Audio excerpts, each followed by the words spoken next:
आश्चर्य होता है कि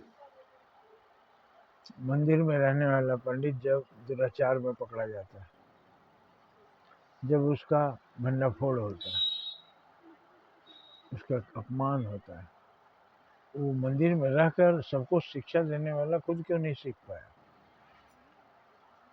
मस्जिद में रहने वाला मौलवी दुराचार में पकड़ा जाता है, भ्रष्टाचार में पकड़ा जाता है, चोरी में पकड़ा जाता है।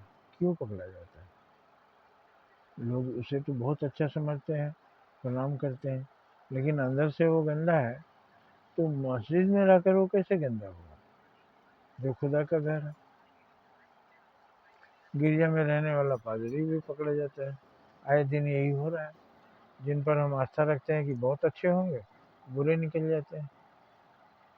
ऐसे ही है जैसे पानी से हम नहाते हैं तो पवित्र हो जाते हैं, साबुन वगैरह लगा कर स्वच्छ हो जाते हैं। पानी हमारे स्वच्छता के लिए है, पानी हमारी प्यास बुझाने के लिए है। लेकिन पानी में रहने वाला मछली अगर प्यासा है तो आश्चर्य है। पानी में रहने वाली मछली अगर सुगंधित नहीं है, दुर्गंध दे रही है, तो इसका मतलब पानी से में रहने से उसको कोई फायदा नहीं, वो नहाती नहीं। तो इस तरह से एक विडंबना सामने आती है कि शिक्षा देने वाला खुद क्यों नहीं सीखता।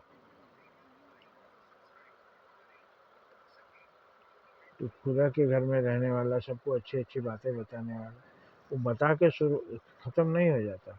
बताने वाला महान नहीं होता, बताना महानता है, परोपकार है। दूसरों को आप अच्छी अच्छी बातें बता रहे हैं, लेकिन उस पर चलेंगे नहीं तो लोगों की उंगली उठेगी। इसलिए हमको अपनी मर्यादा की रक्षा करनी चाहिए, हमको अपनी मर्यादा का ध्यान रखना चाहिए। सारी शिक्षा बेकार है अगर हम उसको अमल में नहीं लाते, केवल मुंह से बोलते हैं, दूसरों को सुनाते हैं।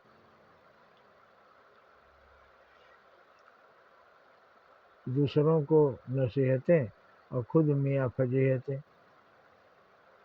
दूसरे को शिक्षा, अपने कंठ भर भ्रष्टाचार में डूबे हुए। ये नहीं होता है। ऐसा करने वाला बहुत अपमान झेलता है। इसलिए ध्यान रखना चाहिए कि हम पर हजारों की नज़र है और हमें उन नज़रों में खरा उतरना है। भूल कर भी कहीं गलत में हाथ नहीं डालना है। एक हांडी खीर में एक बूंद विष ही काफ़ी होता है पूरी खीर को विषैला बनाने के लिए। इसलिए एक ही गलती हमको ले डुबाएगी। जैसे घड़ा भरा हो और नीचे अगर एक छेद हो जाए तो सारा घड़ा खाली हो जाता है। उसी तरह से एक दोष हमारे सारे चरित्र को बर्बाद कर देता है। हमें सावधान रहना चाहिए और अपने आप को बचाना चाहिए। दूसरों को बचाने के साथ साथ आपकी शिक्षा तभी लोग लेंगे जब आप अच्छे होंगे। दूसरों को अच्छा बनने के लिए बोलिए तो खुद भी अच्छे रहिए। अच्छे के मुंह से ही ये सब लोग सुनना चाहते हैं।